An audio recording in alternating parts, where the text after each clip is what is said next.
This call is now being recorded. Good evening everyone. तो जैसा कि आप सभी को पता है, हम यहाँ पर ले रहे हैं ऑनलाइन क्लासेस। किस क्लास के लिए? तो वो है 10th क्लास के लिए। किस सब्जेक्ट की? तो वो है मैथ की, जिसमें हमने आपके सेकंड चैप्टर को पढ़ना स्टार्ट कर दिया है। ठीक है, सबसे पहले हम बात कर लेते हैं पिछले क्लास के पोल रिजल्ट के बारे में। तो पिछले क्लास का जो पोल रिजल्ट था वो कुछ इस तरीके का था। पिछली क्लास में तो बहुत ही कम बच्चे थे भाई, ऐसा क्यों है? इतने कम बच्चे तो नहीं होने चाहिए। तो पता करो कि आपके फ्रेंड्स क्यों क्लास को नहीं लगा रहे हैं। ठीक है, तो पिछली क्लास में 3 क्वेश्चन पूछे थे, जो कि था कैसे जो है वो बीजीय व्यंजक को जोड़ा और घटाया जाता है, उस पर आधारित थे। तो उन सभी सवालों के जवाब जिन बच्चों ने बिल्कुल सही दिए हैं उनके नाम है साक्षी, नीरज, नीरज और देनिका। ठीक है, 4 बच्चों ने पिछली क्लास में बिल्कुल करेक्ट आंसर दिए थे। बाकी बच्चों ने भी पूरी कोशिश की थी। 3 में से किसी के 2 ठीक है और 1 गलत है, किसी का 1 सही है तो 2 गलत है। सही गलत चलता रहता है, पर आप सभी ने पोल में आंसर देने की कोशिश की, क्वेश्चंस को सॉल्व करने की कोशिश की। ये बहुत बड़ी बात है, इसलिए सभी बच्चों को वेरी गुड। ठीक है, तो चलिए फिर क्यों ना इसी सवाल से शुरू करते हैं क्लास को, जो पिछली क्लास में सीखा था। तो उसी तरह का एक और सवाल आपके सामने अभी आने वाला है, उसको पहले पोल में करेंगे, छोटा सा रिवीजन करेंगे, फिर क्लास को आगे बढ़ाएंगे। ठीक है, तो अभी के लिए मैंने चैट को ऑफ कर दिया है, क्योंकि हमारे सामने आ चुका है एक सवाल। और सवाल यहाँ पे जो है मैं आपको यहाँ पे लिख के बता देती हूँ। क्वेश्चन में कहा है 3a माइनस का b जमा का 4, ये हमारे पास पहला बीजीय व्यंजक है। इसमें से आपने जो है वो a माइनस बी को घटाना है। घटाना है तो इसका मतलब माइनस का निशान आएगा, तो यहाँ पे मैंने माइनस लगा दिया। ठीक है, अब हिंट भी सुन लो। सबसे पहले तो भाई ब्रैकेट को हटाने की कोशिश करो। अब क्योंकि बाहर माइनस लिखा गया है, तो आपको याद होगा कि माइनस के निशान से अंदर वाली चीजों पर क्या असर पड़ता है। ठीक है, या बिल्कुल सीधी भाषा में कहूं तो इस माइनस की गुणा पहले ए के साथ करवाइए, फिर इस माइनस की गुणा माइनस के बी के साथ करवाइए, फिर जो भी उत्तर आएगा उसको लिख लेना। फिर समान पदों को ढूंढो, साथ में लिखो, जमा हो रहे हैं तो जोड़ो, माइनस हो रहे हैं तो घटा दो, और जो भी आंसर आता है वो आपको कहीं ना कहीं ऑप्शन में दिख जाएगा। ठीक है, चलिए सभी कोशिश कर लीजिए, सभी ट्राई कर लीजिए। जिसका जो भी आंसर आता है वो आपने पोल में जाकर के दे देना है। मैम फिर बताइए, समझाइए मैम। आप स्क्रीनशॉट ले लो क्या? स्क्रीनशॉट मतलब? अच्छा, आपने आपका पहले बताओ वोटेड हो गया? Yes ma'am. हाँ, तब नहीं लेना, अगर ना हो पाए ना तो लेना है। ठीक है, अच्छा फिर से समझाती हूँ। देखो यहाँ पर ये एक पहला आपको बीजीय व्यंजक दे रखा है और ये आपको दूसरा बीजीय व्यंजक दे रखा है। आपने पहले में से दूसरे वाले को घटाना है। ठीक है, अब घटाने के लिए सबसे पहली चीज हमें पता है, हमें क्या करना पड़ेगा, इस ब्रैकेट को खोलना पड़ेगा। ब्रैकेट को खोल के लिखने के लिए क्या होता है भाई, तो माइनस जो है वो अंदर गुणा करता है। ये माइनस पहले ए से गुणा करेगा, फिर ये माइनस जो है वो माइनस के बी के साथ गुणा करेगा, फिर इनके चिन्ह बदल जाते हैं, बता दिया मैंने, इनके चिन्ह बदल जाते हैं। अब बदल करके लिखो, फिर समान पदों को एक साथ लिखो, जमा होते हैं तो जोड़ दो, घटते हैं तो घटा दो, और जो भी आंसर आता है वो पोल में आपने दे देना है। ठीक है,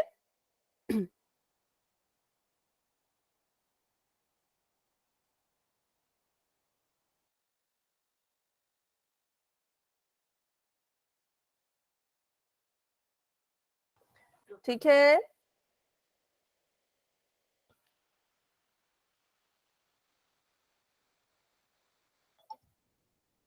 चलिए 10 बच्चों के आंसर्स आ चुके हैं। Very good, very good. सभी कोशिश करो, सभी ट्राई करो।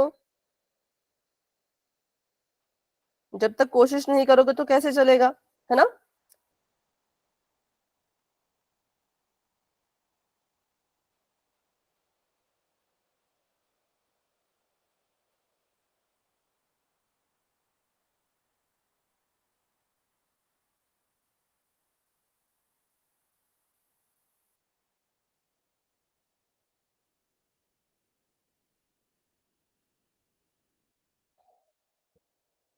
ठीक है, वेरी गुड।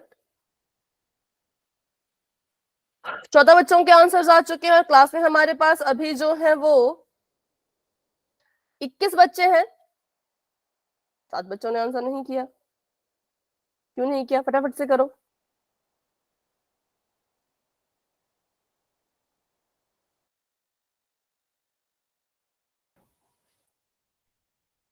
ठीक है, 16 बच्चों के आंसर्स आ चुके हैं। Very good. अभी कौन है जो इस क्वेश्चन को सॉल्व कर रहे हैं, या फिर जिन बच्चों ने आंसर दे दिया वो? हैंड रेज करो। चलो जिसने आंसर दे दिया, जिसने आंसर दे दिया है हैंड रेज करो। ठीक है, 18 बच्चों ने आंसर दे दिया है, 2 बच्चे अभी भी रहते हैं।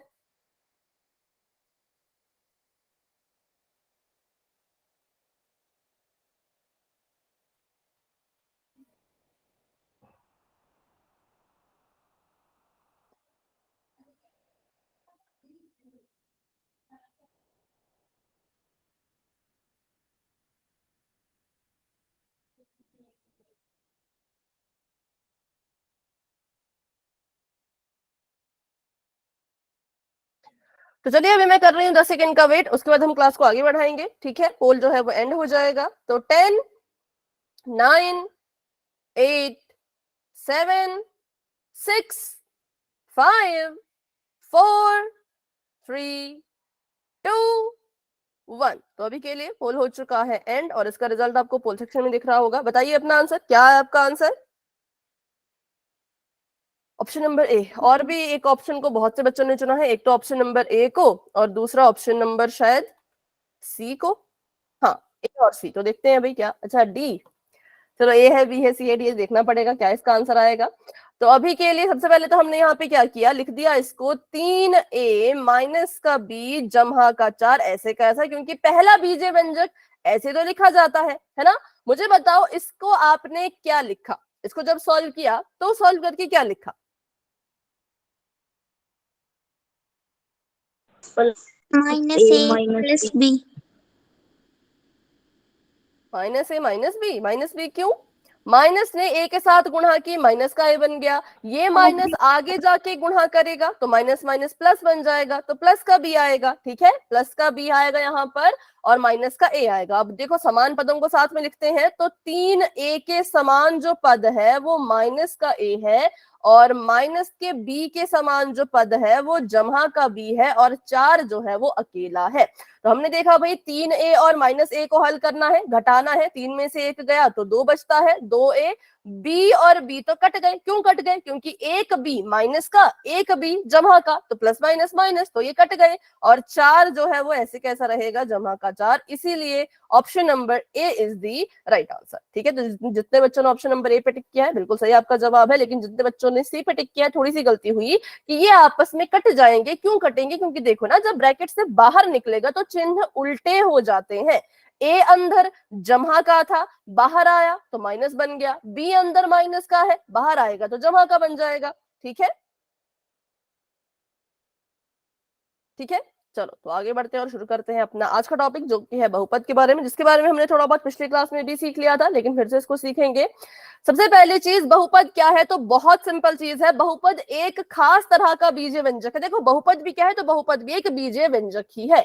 अगर बहुपद बीजीय व्यंजक की तरह ही दिखता है तो इसका मतलब उसके पास भी 3 चीजें होंगी। कौन कौन सी बताओ? अगर बहुपद भी बीजीय व्यंजक की तरह ही दिखता है तो उसके पास कौन कौन सी चीजें होनी चाहिए? चर घात। Very good. चर, चर अचर चर, अचर और घाते घाते। तो मतलब वो तो अलग चीज है ना। चर अचर संक्रिया के बीच में संक्रिया में संक्रिया। ठीक है, ये 3 चीज, बिल्कुल ये 3 चीजें होती हैं किसके पास? ये 3 चीजें होती हैं हमारे बीजीय व्यंजक के पास। तो अगर बहुपद भी एक तरह का बीजीय व्यंजक ही है तो उसके पास भी ये 3 चीजें होनी ही चाहिए। तो बहुपद के पास ये तीनों चीजें होती हैं, लेकिन साथ में बहुपद एक और चीज भी हमसे मांगता है। बीजीय व्यंजक होने के लिए सिर्फ 3 ही चीजें चाहिए, चर अचर संक्रिया, लेकिन बहुपद होने के लिए 4 चीजें चाहिए।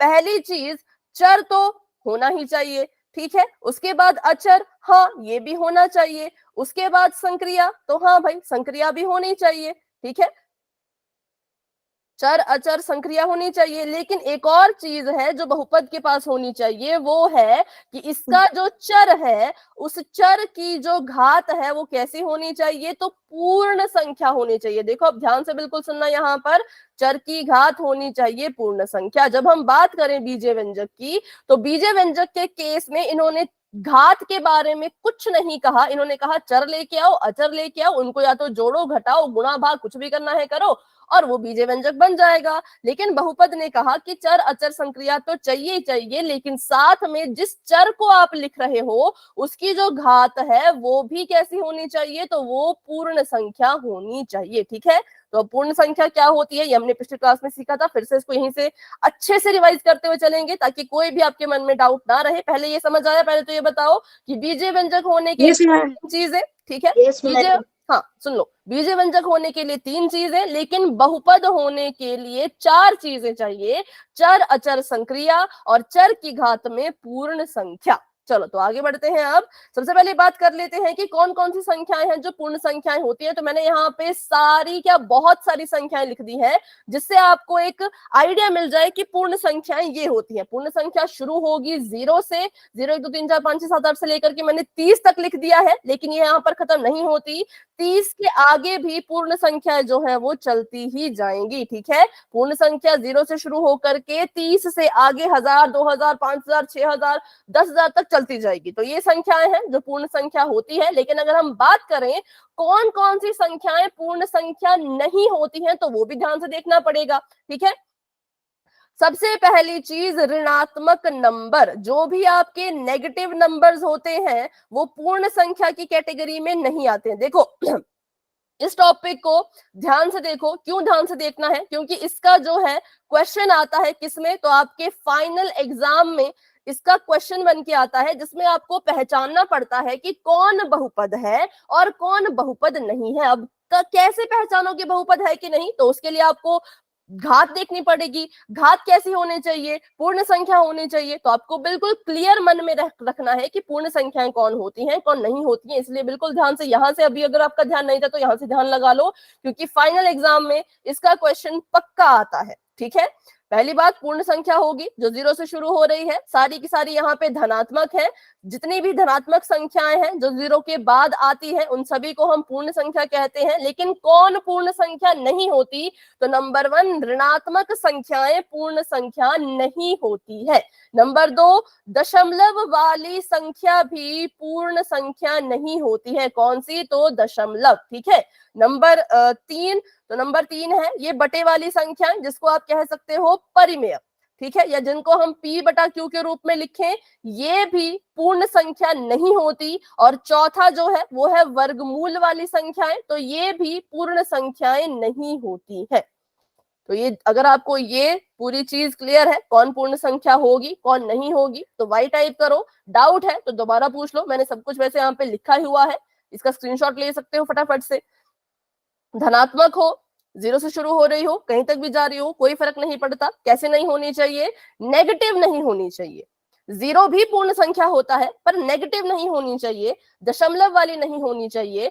p बटा q जो जिसको लिखते हैं वो भी पूर्ण संख्या नहीं होती, और वर्गमूल वाली तो पूर्ण संख्याएं बिल्कुल नहीं होती। ठीक है, अभी सीख लिया कौन होती है पूर्ण संख्या कौन नहीं होती है। तो चलो फिर मेरे क्वेश्चन का आंसर करो। y की घात 3 जमा 5, यहाँ पे मुझे बताइए जो चर कौन है। वाई मैम, चर y है। क्या y की घात पूर्ण संख्या है? यस ठीक है, घात पूर्ण संख्या है। कौन है वो, नाम बताओ उसका। 3 ठीक है, घात पूर्ण संख्या और वो कौन है, वो 3 है, तो बिल्कुल करेक्ट है। तो हम बोलेंगे, तो हाँ, क्या इसको बहुपद का नाम दे सकते हो? Yes ma'am. ठीक है, तो हम बोलेंगे ये जहां लिखा गया है ये एक बहुपद है। क्यों है, क्योंकि सिंपल बात है ना, चर देखो, चर की घात देखो और कुछ मत देखो, सिर्फ चर और चर की घात। अगला बताओ, अगला जो यहाँ पे लिखा है इसमें चर कौन है? मैम चर एक्स मैम, एक्स चर एक्स है। घात पूर्ण संख्या है क्या? घात मैम -5। अरे वो तो है, पर आप बताओ पूर्ण है कि नहीं। -5 तो मुझे पता है नहीं है, तो हम बोलेंगे ये पूर्ण नहीं है। अगर ये पूर्ण संख्या नहीं है तो क्या इसको बहुपद कहोगे? नो मैम, नहीं कहेंगे। ठीक है, तो ये हमारे लिए बहुपद नहीं है। अब जब ये बहुपद नहीं है, चलो बहुपद ने तो मना कर दिया कि तू तो बहुपद नहीं बन सकता, पर क्या इसको बीजे व्यंजक कह सकते हो? बताओ, सोचो। x की घात -5 माइनस का 4, क्या इसको बीजे व्यंजक कह सकते हो? हाँ या ना, बस इतना ही बताओ, हाँ या ना। बीजे व्यंजक ने क्या क्या बोला था, उसके पास क्या क्या होना चाहिए? चर, अचर और संक्रिया। तो इसके पास वो तीनों चीजें हैं। Yes ma'am. यस, तो इसको बीजे व्यंजक कह सकते हैं। Yes ma'am. यस, तो ये जो हमने यहाँ पे लिखा है x की घात -5 माइनस का 4, बच्चों ये बीजे व्यंजक तो होगा लेकिन ये बहुपद नहीं होगा, क्योंकि बीजे व्यंजक बनने के लिए जो जो चाहिए वो सब तो इसके पास है, लेकिन बहुपद बनने के लिए जो चाहिए वो इसके पास नहीं है। ठीक है, आगे बढ़ते हैं। a की घात 3/7 माइनस में 4, यहाँ पर चर कौन है? ए मैम। ठीक है, a हमारा चर है और चर की घात पूर्ण संख्या है या नहीं? No ma'am. ठीक है, इसकी जो घात है वो पूर्ण संख्या नहीं है, तो हम कहेंगे अगर इसकी घात पूर्ण संख्या नहीं है तो ये बहुपद नहीं है। तो ये जो है वो बहुपद भी नहीं होगा। अगला बताओ। नो मैम नहीं है। बी है सर। मैम। चर कौन है? B ma'am. Sir B. और घात पूर्ण है या नहीं? नहीं मैम। पूर्ण है? नहीं है ma'am. No ma'am. No ma'am no. नहीं है, क्यों? क्योंकि मैम क्योंकि दशमलव है, सिंपल सी बात है ना, दशमलव वाली संख्या भी पूर्ण संख्या नहीं होती, और जब ये पूर्ण संख्या ही नहीं तो हम कहेंगे ये भी बहुपद नहीं बन सकता। अगर इसकी घात में पूर्ण संख्या नहीं तो ये जो चीजें हैं ये बहुपद भी नहीं बन सकती। ठीक है, चलो आगे बढ़ते हैं। अब यहाँ पे आपसे सवाल पूछा है, ये आपने पिछली क्लास में भी कर लिया था, अभी फिर फटाफट से बता दो, इसको बहुपद बोलोगे कि नहीं बोलोगे? Yes ma'am. यस। यस क्यों? Yes ma'am. क्योंकि इसमें चर कौन है? इसमें चर एक्स मैम। चर x है। उस x की घात कितनी है? 4 मैम। 2 मैम। 2 मैम। और 2 पूर्ण संख्या होता है, इसीलिए ये बहुपद होगा। अगला बताओ। No ma'am. नहीं है मैम। ठीक है, ये नहीं है, क्यों नहीं है? क्योंकि इसकी जो ये घात है मैम घात बटे में पूर्ण संख्या नहीं है, तो ये बहुपद नहीं होगा। ठीक है, चलो अब हमने ये भी सीखा था, इसको भी फटाफट से क्विक रिवीजन करेंगे। यहाँ ये कह रहे हैं कि एक बीजीय व्यंजक तब बहुपद नहीं बन सकता, वो आपको 4 केसेस पहले ही बता दिए हैं, इनको आपने हमेशा माइंड में रखना है। ठीक है, आपको पहले ही 4 केसेस ये लिख के दे रहे हैं कि अगर आपको ये 4 चीजें कहीं पर भी दिखेंगी, ये 4 चीजें आपको किसी भी चर के साथ दिखेगी, तो आपने उसी वक्त मना कर देना है कि ये हमारा बहुपद नहीं बन सकता। पहली कंडीशन, चर की घात जो है वो ऋणात्मक हो, जो कि हमने पीछे भी किया अभी, है ना। जैसे कि मैंने यहाँ पे लिखा x माइनस का, इसकी घात में -3 जमा का 5, तो मैं कहूंगी ये चीज जो है ये बहुपद नहीं बन सकती। क्यों नहीं बन सकती? क्योंकि इसमें जो चर है वो x है और x की जो घात है वो -3 है, मतलब कि ऋणात्मक है, तो हम मना कर देंगे कि ये बहुपद नहीं है। ठीक है, लेकिन मान लो इसको मैं थोड़ा सा घुमा फिरा के लिखूं, मैंने लिखा x की घात 3 जमा का निशान 5 की घात -3, तो क्या इसको बहुपद बोल सकते हो? No ma'am. क्यों बताओ? इसकी 5 की घात ऋणात्मक ठीक है है, मैम। लेकिन 5 से तो हमें कोई लेना देना नहीं है। आप चर देखो, चर की घात देखो, यस मैम। इसमें चर कौन है? X ma'am. x है। x की घात कितनी है? 3 है। मैम। पूर्ण संख्या होती है 3।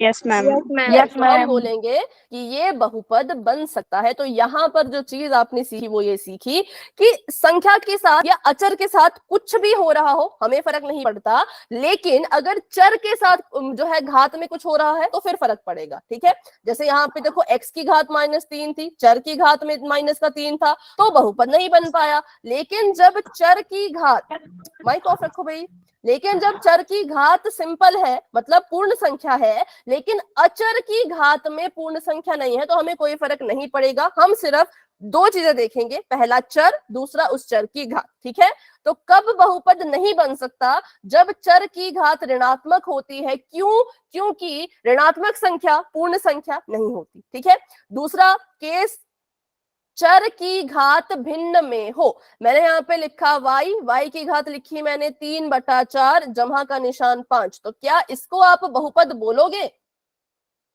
नहीं बोलेंगे, ठीक है, क्योंकि इसमें 3/4 है, भिन्न है, ये पूर्ण संख्या नहीं है, तो इसको हम बहुपद नहीं बोलेंगे। पर वहीं इसको उल्टा कर दूं मैं, y की घात में लिख दूं 5, है ना, और 5 की घात में लिख दूं कोई बटे वाली संख्या, तो क्या तब भी बहुपद नहीं कहोगे? है मैम। ठीक है, तब ये बहुपद बन जाएगा, क्योंकि हमने सिर्फ चर देखना है भाई। हाँ देखो, अभी 5 की घात से हमें कोई फर्क नहीं पड़ता, हमें बस चर देखना है। चर y है, y की घात 5 है, 5 पूर्ण संख्या होती है तो हम कहेंगे ये बहुपद है। संख्या को मत देखो, बस चर और चर की घात देखो, ठीक है। तीसरा कंडीशन, जब आपका चर वर्गमूल के अंदर हो, जैसे कि मैंने यहाँ पे लिखा 5 वर्गमूल b माइनस का निशान 15, तो यहाँ पर क्या हो गया, यहाँ पर जो हमारा चर है वो b है और b जो है वो वर्गमूल के अंदर चला गया है, इसीलिए हम क्या करेंगे, हम यहाँ पर जो है वो इसको बहुपद नहीं मानेंगे। अच्छा, अब क्यों नहीं मान रहे, इसके पीछे भी तो कुछ कारण होगा। तो कारण बस इतना है कि ये वर्गमूल b है, ठीक है, ये क्या है, ये वर्गमूल b है। जब भी क्या हो गया, जब रूट के अंदर है ना, पर उससे होगा क्या, वो हम सीख रहे हैं, ठीक है।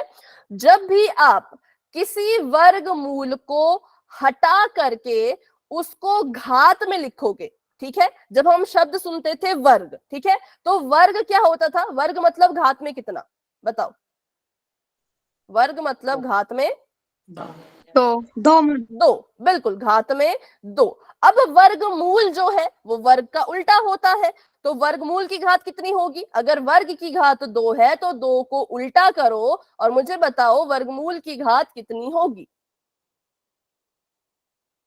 2 को उल्टा करो, 1/2। बिल्कुल बिल्कुल ठीक, वेरी गुड, बहुत अच्छे, 1/2, ठीक है। अगर वर्ग को घात में 2 लिखते हैं तो वर्गमूल जब हटाओगे तो घात में 1/2 आएगा, और 1/2 जो है वो पूर्ण संख्या नहीं होती। इसलिए हम कहते हैं कि अगर कोई चर वर्गमूल के अंदर बैठा हुआ है तो हम उसको क्या कहेंगे, हम उसको बहुपद नहीं बता सकते। क्यों नहीं बना सकते, क्योंकि असल में अगर हम वर्गमूल को हटाएं, अगर इस वर्गमूल को हटाएं और b की घात लिखना चाहें तो b की घात 1/2 बन जाती है, क्योंकि वर्गमूल को हटा के घात कितनी बनती है, 1/2 बनती है। मुझे कैसे पता लगा, मुझे ऐसे पता लगा क्योंकि वर्गमूल वर्ग का उल्टा होता है। अगर वर्ग की घात 2 है तो वर्गमूल की घात उल्टी हो जाएगी, मतलब 1/2 हो जाएगी, ठीक है। तो यहाँ पे हमने देखा हमारे चर की घात हो गई 1/2, जो कि पूर्ण संख्या नहीं होता, इसलिए हम वर्गमूल के अंदर लिखे गए चर को बहुपद नहीं मानते हैं, ठीक है। अब इसके पीछे का रीजन जो था वो भी मैंने आपको बता दिया, लेकिन वहीं पे अगर इसको हम थोड़ा सा बदल दें, मैं कहूं कि इस बार जो मेरा b है उसकी घात है 2 और जो मेरा 5 है वो वर्गमूल के अंदर है, तो क्या तब भी इसको बहुपद नहीं मानेंगे, बताओ? मानेंगे, ठीक है। क्यों मानेंगे, क्योंकि हमारा जो चर है वो b है और चर की घात कौन है, चर की घात जो है वो 2 है, इसलिए ये हमारे लिए क्या होगा, बहुपद होगा। कंफ्यूज मत हो भाई, बस इतना याद रखना कि वर्गमूल के अंदर अगर कोई चर होगा ना तो वो बहुपद नहीं बन सकता। क्यों नहीं बन सकता, उसका कारण मैंने बता दिया, क्योंकि वर्गमूल हटके जब घात बनती है तो 1/2 बनती है और वो पूर्ण संख्या नहीं होती, ठीक है। और तीसरी चीज, हाँ पोल में करेंगे, पहले कंसेप्ट तो पूरा सीखो। अगर मैं लिखूं 5/x जमा 1, तो ये कह रहे हैं अगर आपका जो चर है वो हर में हो, बटे के नीचे हो, तब भी आप उसको बहुपद मत मानना। तो मैंने यहाँ पे लिखा था 5/x, ठीक है। तो अब इसको हम बहुपद मानेंगे कि नहीं मानेंगे, तो इसको हम बहुपद नहीं मानेंगे। क्यों नहीं मानेंगे, तो इसके पीछे भी कारण है। कारण ये है कि जब आप x को उठा करके ऊपर लेके आओगे, x अभी नीचे कहाँ बैठा है, हर में बैठा है, जब x को उठा करके ऊपर लाओगे तो इस x की जो घात है वो माइनस में चली जाएगी, ठीक है। ये सबके साथ होता है। अगर कोई संख्या या कोई चर हर में बैठा है, बटे के नीचे बैठा है, और जब आप उसको ऊपर लेके जाते हो तो उसकी घात माइनस हो जाती है। मान लो मैं अगर यहाँ पे लिखूं 5 और नीचे x की घात 4, ठीक है। तो जब मैं x को ऊपर लेके आऊंगी तो बताओ x की घात कितनी हो जाएगी? यहां से इसको ऊपर लेके आए तो x की घात कितनी हो जाएगी? नीचे जमा का 4 थी, ऊपर आया तो माइनस का 4, ठीक है। और माइनस का 4 जो होता है वो पूर्ण संख्या नहीं होता, इसलिए इसको भी हम बहुपद नहीं मानेंगे। बस आपको ये चीजें मैंने इनके पीछे का कारण मैं बता रही हूँ। कारण अगर याद नहीं होता तो फिर ये 4 चीजें याद रख लो कि अगर चर हर में हो, चर जो है वो वर्गमूल के अंदर हो, चर की घात अगर भिन्न हो और चर की घात अगर ऋणात्मक हो, तो इन 4 केसेस में हम किसी भी बीजीय व्यंजक को बहुपद नहीं बना सकते। लेकिन अगर मैं इसी का उल्टा कर दूं, मैं लिख दूं x/5, तो क्या तब इसको बहुपद बोलोगे? बताओ।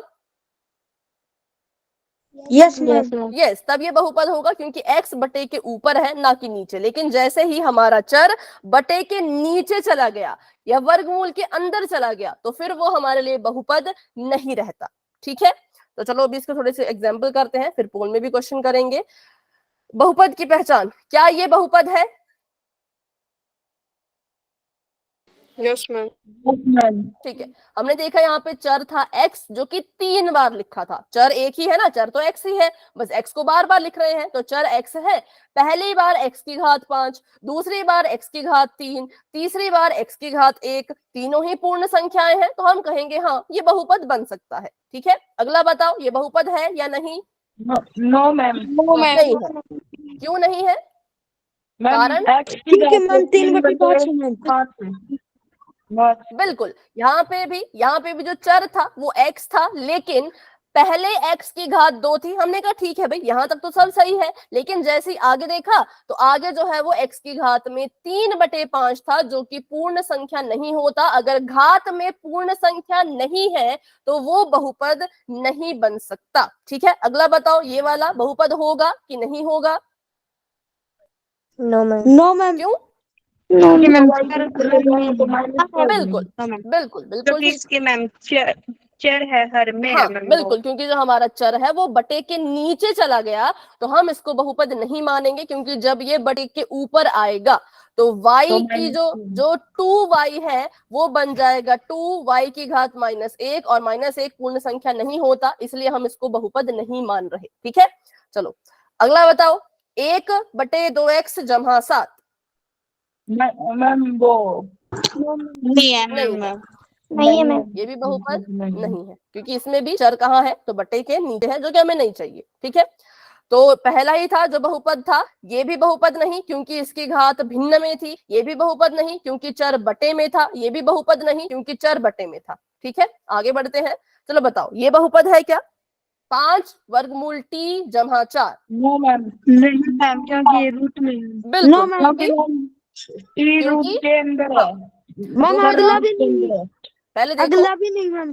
पहले देख लो, इसको तो देख लो, क्योंकि जो चर है वो t है, ठीक है। चर t है तो t कहां चला गया? t वर्गमूल के अंदर चला गया, और वर्गमूल के अंदर अगर कोई चर जाएगा तो उसको हम बहुपद नहीं मानेंगे, क्योंकि वो वर्गमूल के अंदर चला गया है। अगला वाला है या नहीं? नहीं मैम। कोई कह रहे हैं यस, कोई कह रहे हैं नो। नहीं मैम। क्यों? क्यों नहीं है? मैम रूट लग रहे मैम। तो रूट किस पे लगा? वो भी तो देखो ना, रूट लगा किस पे है? के ऊपर प्लस की घात है। क्या होगी बेटा? मैम चर भी है। चर तो है ना, चर y है। आपका आंसर मुझे पता नहीं, जयदेव आप हाँ बोल रहे हो कि ना बोल रहे हो? मैम हाँ है मैम। है ये बहुपद, ठीक है। देखो यस मैम। इसका चर y है ना, और वर्गमूल जो लगा है वो सिर्फ 5 के ऊपर है, सिर्फ 5 के ऊपर। y के ऊपर तो कुछ नहीं है, तो इसका मतलब y की घात तो 1 है। अब बताओ, तो इसलिए बहुपद होगा। हाँ रोहित, आप कुछ कह रहे हो? मैम। ठीक है, देखो क्यों है, क्योंकि सिंपल सी बात है ना, कंफ्यूज मत हो। जो भी पोल में करेंगे बच्चों करेंगे, अभी थोड़ा सा तो वेट करो, थोड़े सा और क्वेश्चन है। सब कुछ अप्लाई होता है सिर्फ चर के ऊपर, चर वर्गमूल के अंदर नहीं जा सकता, संख्या के ऊपर वर्गमूल है कोई फर्क नहीं, चर बट्टे के नीचे नहीं जा सकता, संख्या बट्टे के नीचे है कोई चक्कर नहीं, ठीक है। चलो तो यहाँ पे संख्या के अंदर वर्गमूल के अंदर थी, जिसे हमें कोई फर्क पड़ता नहीं, हमने तो बस चर देखना है, चर था y और y तो वर्गमूल के अंदर नहीं था, इसलिए ये बहुपद होगा। ये बहुपद नहीं क्योंकि चर के ऊपर वर्गमूल है, ये बहुपद है क्योंकि संख्या के ऊपर वर्गमूल है, चर तो वर्गमूल से बाहर है, ठीक है। बढ़ते हैं आगे, चलो बताओ बोल में करेंगे। पहले ये बताओ, ये जो मैंने यहाँ पे लिखा है ये एक बीजीय व्यंजक है, ठीक है, क्या इसको बहुपद बोल सकते हो? नो मैम, क्यों? क्योंकि मैम क्योंकि जो हमारा चर है उसका नाम है x और x जो है वो वर्गमूल के अंदर है, तो ये बहुपद नहीं होगा। लेकिन ये बीजीय व्यंजक तो है ना, ये बीजीय व्यंजक तो है, बताओ ये बीजीय व्यंजक है या नहीं? है मैम। हाँ, अब बताओ x जमा 2 ये भी बीजीय व्यंजक है, क्या इसको बहुपद बोल सकते हो? Yes ma'am. हाँ बोल सकते हैं, बिल्कुल। तो यहाँ से हमने एक चीज जो समझी वो ये समझी कि देखो इस गणित में जितने भी बहुपद है, ठीक है, इस गणित में कौन है, जितने भी बहुपद है वो सभी बीजीय व्यंजक होते ही होते हैं। क्योंकि हमने बोला कि क्या ये बहुपद है, हाँ बहुपद था, क्या ये बीजीय व्यंजक है, तो हाँ ये बीजीय व्यंजक भी है। पीछे चलो, ये बहुपद था, हाँ, और क्या ये बीजीय व्यंजक है, बीजीय व्यंजक भी है। इससे पीछे चलो, ये बहुपद था, अच्छा ये तो हो गया, ये बहुपद था हमारे लिए, देखो पहला सवाल जो है ये बहुपद था और ये जो है बीजीय व्यंजक भी है। तो जितने भी बहुपद हैं वो बीजीय व्यंजक होंगे ही होंगे, आप इस बात से मना नहीं कर सकते, क्योंकि बहुपद तभी बनता है जब वो बीजीय व्यंजक की चीजों को मतलब पूरा करके आता है। देखो तो इस बात को याद रखो कि गणित में जितने भी बहुपद हैं, लिख लो चाहे तो कॉपी पर, बहुपद जितने भी हैं सभी, ऐसा लिख लेते हैं, चलो ऐसे लिख लेते हैं इसको कि सभी बहुपद, ये बहुत इंपॉर्टेंट लाइन है, आपको क्वेश्चन पेपर में भी आ सकती है, कि सभी बहुपद जितने भी बहुपद है बीजीय व्यंजक होते हैं, ठीक है। अगर कोई चीज बहुपद कहलाई जा रही है तो बहुपद होने से पहले वो एक बीजीय व्यंजक रही होगी, तभी वो बहुपद की कैटेगरी में आया, ठीक है। तो जितने भी बहुपद हैं वो सभी के सभी बीजीय व्यंजक, सभी बहुपद बीजीय व्यंजक होते हैं। लेकिन क्या सभी बीजीय व्यंजक बहुपद हो सकते हैं, बताओ? Yes ma'am. पक्का? No ma'am. No ma'am. ठीक है, नो मैम। सभी बीजीय व्यंजक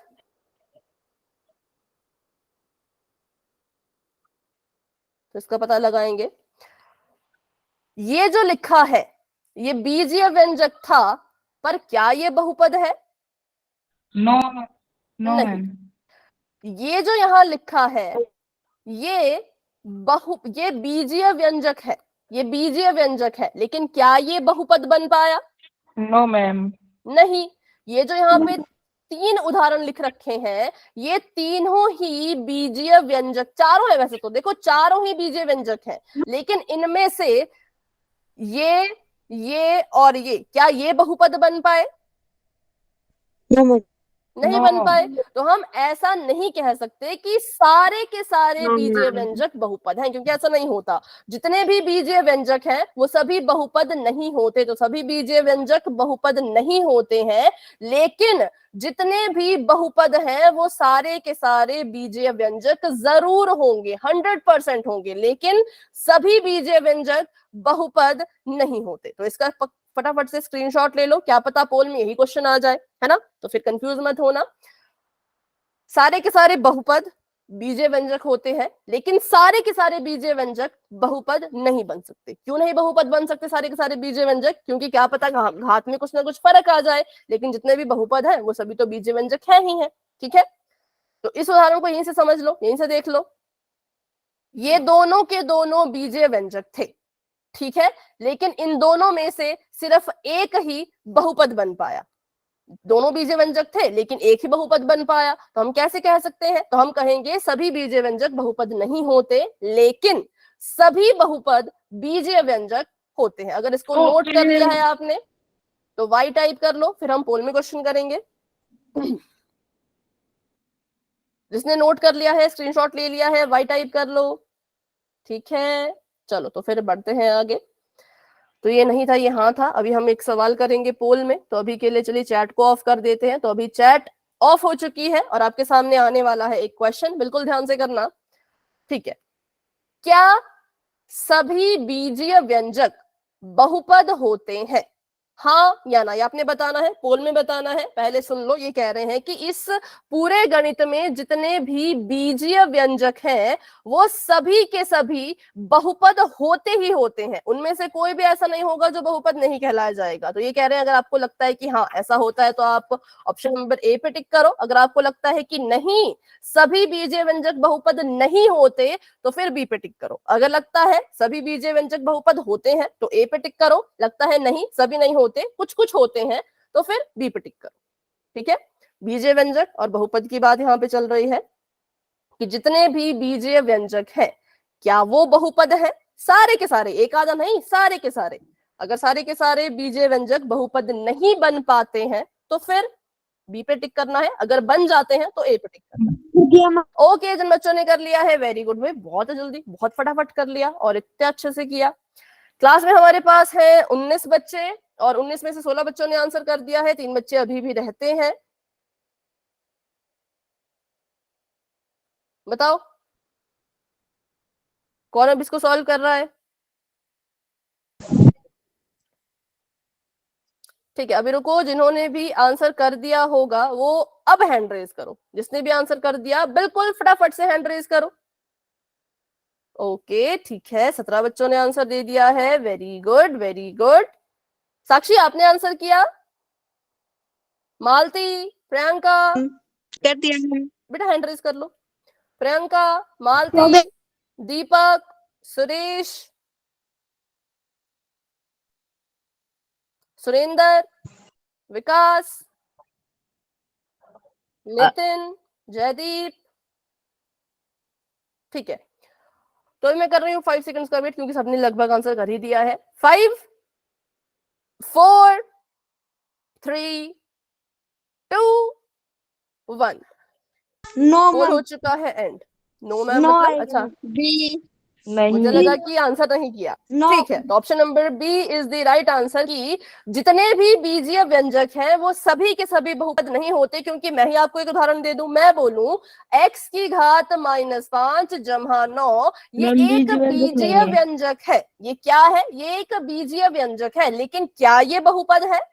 नो मैम। नहीं है, क्योंकि माइनस की घात है। माइनस की घात है, बिल्कुल। तो हम बोलेंगे कि नहीं भाई ऐसा नहीं होता, हर एक बीजीय व्यंजक बहुपद नहीं बन सकता, क्योंकि विशेष प्रकार का बीजीय व्यंजक जिसमें चर की घात पूर्ण संख्या होती है वही बहुपद बन पाता है। ठीक है, चलो तो अभी करेंगे एक और क्वेश्चन। तो अभी के लिए मैंने चैट को कर दिया है ऑफ। इन क्वेश्चन को थोड़ा सीरियस लो क्योंकि ऐसे सवाल आपको पेपर में आएंगे, ऐसे आपको एग्जाम में आएगा।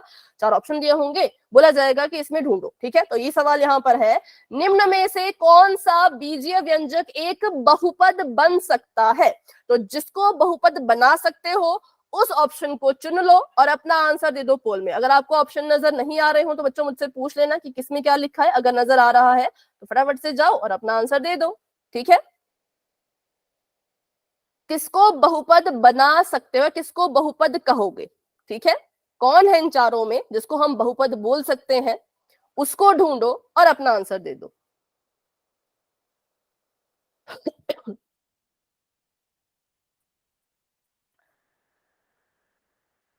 ठीक है, वेरी गुड वेरी गुड, बहुत अच्छे से कर रहे हो, शाबाश, बहुत अच्छे, बहुत बढ़िया।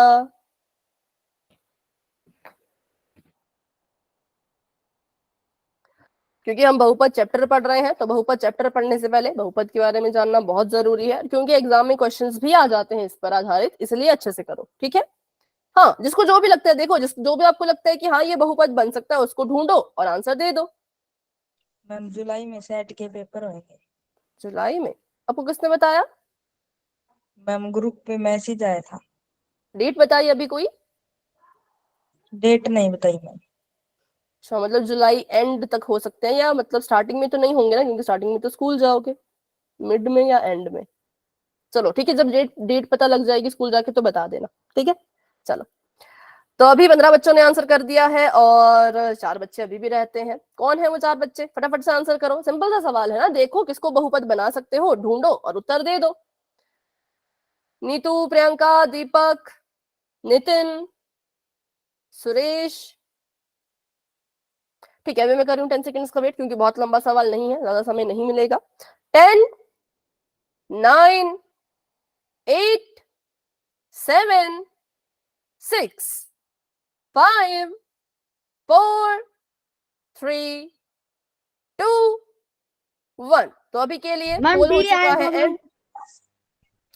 ठीक है, ठीक है, देखते हैं। आप कह रहे हो डी, और मेरा सवाल उल्टा है। मेरा सवाल यह है कि ऑप्शन नंबर ए क्यों नहीं?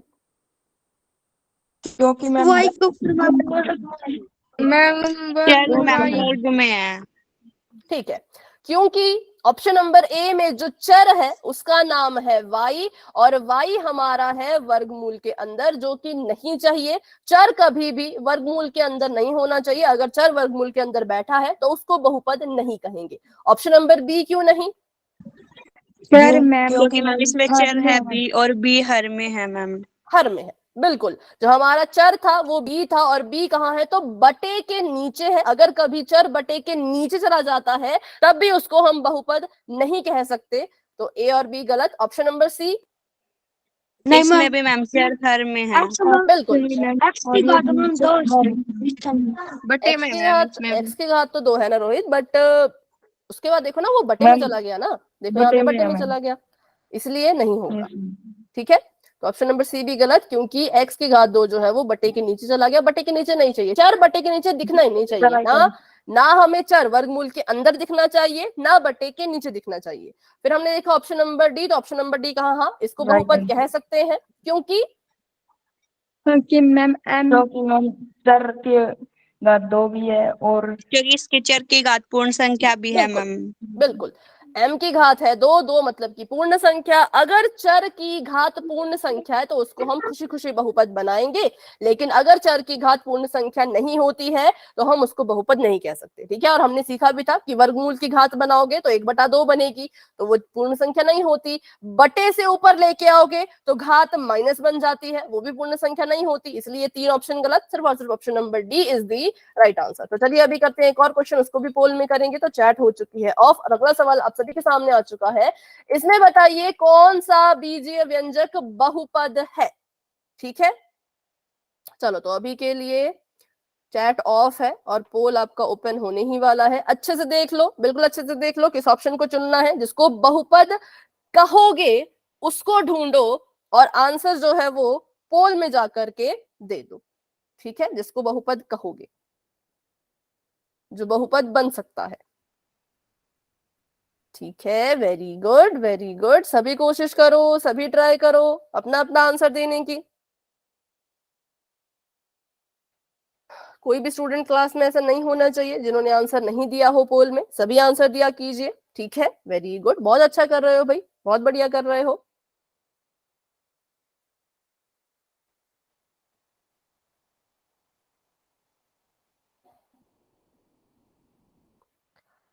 नीरज की तरफ से शायद नेटवर्क इशू है,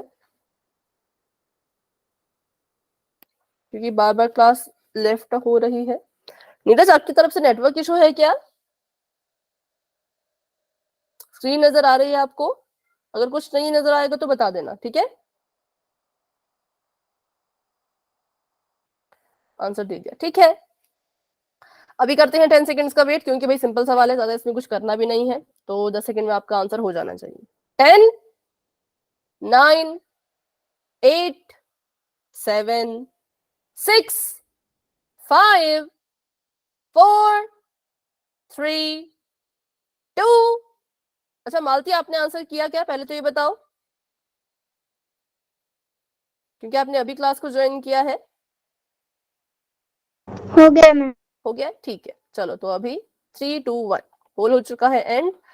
इसका रिजल्ट आपको दिख रहा होगा पोल सेक्शन में ही। अभी देखते हैं इसका आंसर, तो बिल्कुल करेक्ट है अभी option number B is the right answer, क्योंकि पहले ऑप्शन में चर फिर से वर्गमूल के अंदर चला गया जो कि नहीं चाहिए। ऑप्शन नंबर सी में बटे के नीचे चला गया, नहीं चाहिए। ऑप्शन नंबर डी में भी बटे के नीचे चला गया, ये भी नहीं चाहिए। तो सिर्फ और सिर्फ option number B is the right answer, जो कि बहुत से बच्चों का बिल्कुल करेक्ट है। तो चलिए करते हैं एक और सवाल, उसको भी पोल में करेंगे। तो अभी के लिए चैट मैंने कर दी है ऑफ, और अगला सवाल आप सभी के सामने, ध्यान से बिल्कुल देखना, बिल्कुल ध्यान से देखना, कौन सा बीजीय व्यंजक बहुपद नहीं है। अब यहाँ पर अगर मैं आपको हिंट दूं एक, तो हिंट को भी ध्यान से सुनना। हिंट ये है कि अपनी नजर सिर्फ, बेटा अभी माइक ऑफ रखो, अभी माइक ऑफ रखो जयदीप। सिर्फ अपनी नजर किस पर रखो, तो चर पर रखो। चर का मतलब ए बी सी से लेकर के एक्स वाई जेड तक जो है, सिर्फ इनको देखना और संख्या को मत देखना। अपना चर देखो, चर की घात देखो। अगर चर की घात बिल्कुल बढ़िया है, पूर्ण संख्या है, तो बहुपद होगा। लेकिन अगर आपको लगता है कि चर के साथ कुछ छेड़खानी हुई, कुछ तो गड़बड़ दिख रही है, तो फिर बहुपद नहीं होगा। संख्या को मत देखना, हर एक ऑप्शन के बस चर चर चर को ही देखते जाओ, ठीक है। हर ऑप्शन के सिर्फ चर को देखते जाओ। संख्या देखोगे कंफ्यूज हो जाओगे, उसको देखना बंद करो। सिर्फ अपने चर को देखो कि मेरा जो पहले ऑप्शन का चर है उसकी घात क्या है, दूसरे ऑप्शन का चर है उसकी घात क्या है, तीसरे ऑप्शन का चर कौन है उसकी घात क्या है, चौथे ऑप्शन का चर कौन है उसकी घात क्या है। ठीक है, ये सब देखते जाओ और आपको आपका आंसर मिल जाएगा। चलिए वेरी गुड। जो बहुपद नहीं है, जिसको बहुपद नहीं बना सकते, उसको ढूंढना है।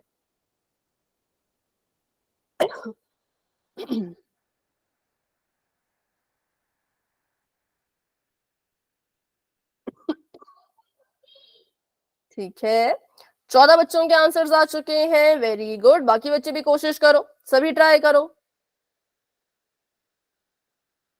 ओके, बहुत अच्छा कर रहे हो, बहुत बढ़िया कर रहे हो।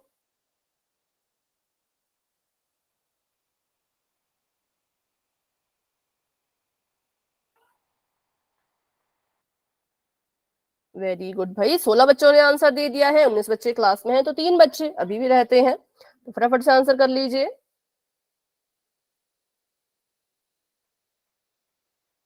17 बच्चों ने आंसर कर लिया है। Very good. 2 बच्चे अभी भी रहते हैं, तो चलिए अभी करते हैं 10 सेकंड का इंतजार, क्योंकि इसमें भी वही बस देखना है, ढूंढना है और आंसर पोल में देना है। 10 9 8 7 6 5 4 3 2 1। अच्छा, पोल का रिजल्ट नहीं दिख रहा था, अभी आपको दिख गया होगा, और पोल भी मैंने एंड कर दिया है। हाँ बताओ। डी ऑप्शन मैम सर के ऊपर रूट है। ठीक है, पहले बात करते हैं ऑप्शन नंबर ए, बहुपद है या नहीं। है मैम बहुपद। ये बहुपद है क्योंकि इसमें जो चर है, उस चर की जो घात है वो 1 है। चर x है, x की घात 1 है। ऑप्शन नंबर बी बहुपद है या नहीं। है मैम। है, बिल्कुल। यहाँ पे चर की घात है y, सॉरी चर की घात नहीं, चर है y और चर की घात है 2, तो ये बहुपद है। तो क्यों ऑप्शन नंबर बी भी क्यों टिक कर रहे हो। ऑप्शन नंबर ए तो बहुपद, ऑप्शन नंबर बी तो बहुपद था, बहुपद नहीं है वो ढूंढो। ऑप्शन नंबर सी बताओ, बहुपद है या नहीं। है मैम। क्यों। ये नहीं चल एक है मैम। बिल्कुल, क्योंकि चर है x, x की घात है 1। Option number D. नहीं मैम, नहीं है मैम। वाई आ गया ना। मैम वाई है और बिल्कुल वर्गमूल में है। बिल्कुल, क्योंकि यहाँ पर हमने चर को ढूंढा तो चर था y, लेकिन जो y था भाई वो बैठा था वर्गमूल के अंदर, जो कि हमें नहीं चाहिए, तो इसको हम बहुपद नहीं बोलेंगे। और वही पूछा था कि कौन बहुपद नहीं, तो हमने कहा ऑप्शन नंबर डी नहीं। ऑप्शन नंबर सी बहुपद था, इसलिए मैंने कहा कि संख्या मत देखना, सिर्फ चर देखना, क्योंकि अगर आप जल्दबाजी में बस वर्गमूल देखते, ये नहीं देखते कि ये तो भाई संख्या के ऊपर लगा था, जिससे हमें कोई फर्क ही नहीं पड़ता। संख्या माइनस की हो, संख्या वर्गमूल के अंदर हो, संख्या बटे की हो, संख्या दशमलव की हो, कुछ फर्क नहीं पड़ेगा, लेकिन जो भी फर्क पड़ेगा वो चर से पड़ेगा। तो चर यहाँ पे बाहर था वर्गमूल के, इसकी घात भी 1 थी, तो हम कहेंगे ये बहुपद है। ठीक है, बहुपद क्या है। कौन सा वाला बेटा। बहुपद क्या होता है। आपने क्लास कब ज्वाइन की। लेट हुए थे क्लास ज्वाइन करने में, चलो बता देती हूँ। बहुपद एक खास तरह का बीजीय व्यंजक होता है, ठीक है। अब देखो बीजीय व्यंजक क्या होते थे, अब तो बीजीय व्यंजक हमने सीख रखा है। बीजीय व्यंजक होते थे जिसमें एक अचर हो, सॉरी जिसमें एक चर हो, अचर हो और संक्रिया हो, ठीक है, ये होता था बीजीय व्यंजक। अब बीजीय व्यंजक से ही निकल करके एक नई चीज आई जिसको हमने नाम दे दिया बहुपद का। अब बहुपद और बीजीय व्यंजक में क्या फर्क है तो बहुपद भी एक बीजीय व्यंजक की तरह, ठीक है, बहुपद भी एक बीजीय व्यंजक ही है, पर इसमें एक खास चीज है। वो खास चीज क्या है? वो खास चीज ये है कि बहुपद का जो चर होता है और उस चर की जो घात होती है वो पूर्ण संख्या होनी चाहिए। कैसी होनी चाहिए? पूर्ण संख्या, ठीक है। तो अब जितने भी यहाँ पे हमें बीजीय व्यंजक दिखेंगे, हम उन सभी बीजीय व्यंजक में एक और चीज चेक किया करेंगे कि इसमें जो चर है उस चर की जो घात है वो पूर्ण संख्या है या नहीं है। जैसे कि यहाँ पर देखो, मैंने देखा कि ये एक बीजीय व्यंजक है ना, और इसका चर x है, x की घात 1 है, तो मैं कहूंगी ये बीजीय व्यंजक भी है और ये बहुपद भी है। क्यों? क्योंकि चर की घात में पूर्ण संख्या है। ऑप्शन नंबर बी को देखा तो ये बीजीय व्यंजक तो है ही है, लेकिन साथ में ये भी बहुपद है। क्यों बहुपद है? क्योंकि यहाँ पे भी चर की घात में है 2 और 1 जो कि पूर्ण संख्याएं होती है। फिर ऑप्शन नंबर सी कहा तो ये भी बहुपद है। क्यों? ये बीजीय व्यंजक भी है, बहुपद भी है। क्यों? क्योंकि यहाँ पर x की घात में 1 है, चर की घात पूर्ण संख्या है। लेकिन जैसे ही ऑप्शन नंबर डी को देखा तो हमने देखा कि ये था वर्गमूल y जमा में 2। अब ये बीजीय व्यंजक तो है। क्यों है बीजीय व्यंजक? क्योंकि बीजीय व्यंजक कहता है मुझे आप चर ला करके दो, अचर ला करके दो, उनके बीच में संक्रिया करा दो, वो बीजीय व्यंजक बन जाएगा। पर ये बहुपद नहीं बन सकता। क्यों नहीं बन सकता? क्योंकि अगर मैं आपको बोलूं कि वर्गमूल को हटाओ और y की घात बताओ कितनी है, तो हमने पढ़ रखा है कि अगर कभी वर्गमूल हटता है और वर्गमूल को अगर घात में लिखा जाता है तो घात में आता है 1/2, ठीक है। किसी भी संख्या का वर्गमूल हटाओ, किसी भी चर का वर्गमूल हटाओ, अगर वर्गमूल हटा करके उसको घात में लिख रहे हो तो घात होगी 1/2। क्यों होगी 1/2? क्योंकि वर्ग जब बोलते हैं कि इसका वर्ग करो तो घात में 2 लिखते थे, है ना। वर्गमूल वर्ग का उल्टा है, तो इसलिए वर्गमूल की घात जो है वो 2 की उल्टी होगी। वर्ग होता है 2 और वर्गमूल हो जाएगा 1/2, क्योंकि ये दोनों वर्ग और वर्गमूल एक दूसरे के ऑपोजिट होते हैं, उल्टे होते हैं। तो अगर वर्ग की घात 2 है तो वर्गमूल की घात 1/2 होगी, ठीक है। अब हमने देखा चर यहाँ पे y है और y की घात जो है वो 1/2 है, और 1/2 कभी भी पूर्ण संख्या नहीं हो सकता, इसीलिए ऑप्शन नंबर डी को बहुपद नहीं कहेंगे। बहुपद क्या है? एक बीजीय व्यंजक ही है, पर उसमें एक चीज खास है। वो क्या है? कि उसके चर की घात हमेशा ही पूर्ण संख्या होनी चाहिए। तो यहाँ पर ये जो हमने चीज लिखी है ये बीजीय व्यंजक तो होगा लेकिन ये बहुपद नहीं होगा, ठीक है। अभी बताओ, अभी कोई डाउट? नहीं मैम, मैम उसी की थोड़े ने पूछ लिया मैम, क्या हो गया? मेरे भाई ने पूछ लिया मैम जी बहुपद हाँ क्या कोई होता बात है। नहीं, पूछ सकते हो भाई, क्वेश्चन है तो क्वेश्चन तो पूछ सकते हैं, ठीक है। चलो तो अभी आगे बढ़ते हैं हम।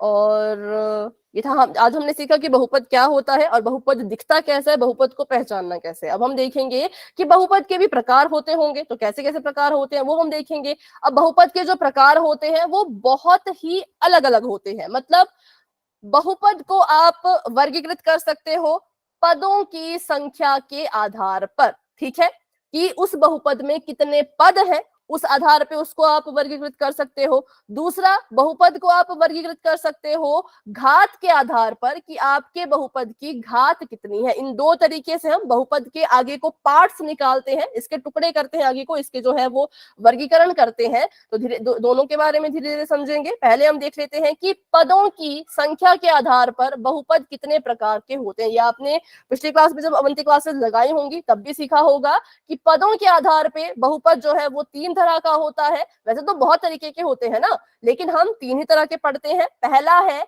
एक-पदी, दूसरा है द्विपदी और तीसरा है त्रिपदी। अब इनके नाम में ही इनका खुद का पूरा जो अर्थ है वो छुपा हुआ है। एक पदी का मतलब जिसमें कितने पद होंगे? 1 मैम। द्विपदी का मतलब जिसमें कितने पद होंगे?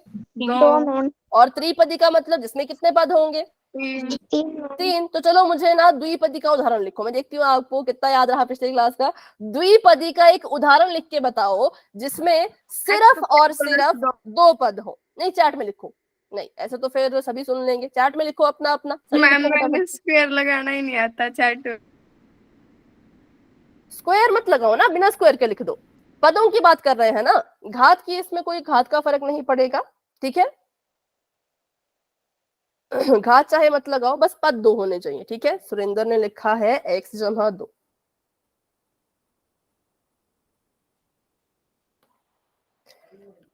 और अब सबने ही x जमा 2 लिख दिया, अपने अपने बनाओ ना, x जमा 2 तो हो गया। अब इसके अलावा क्या एक ही है द्विपदी?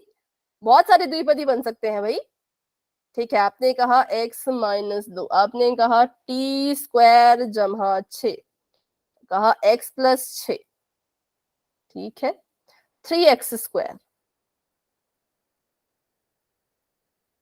अब रुक जाओ, अब मेरा सवाल आ गया। अच्छा एक और है, x प्लस एक्स प्लस 2।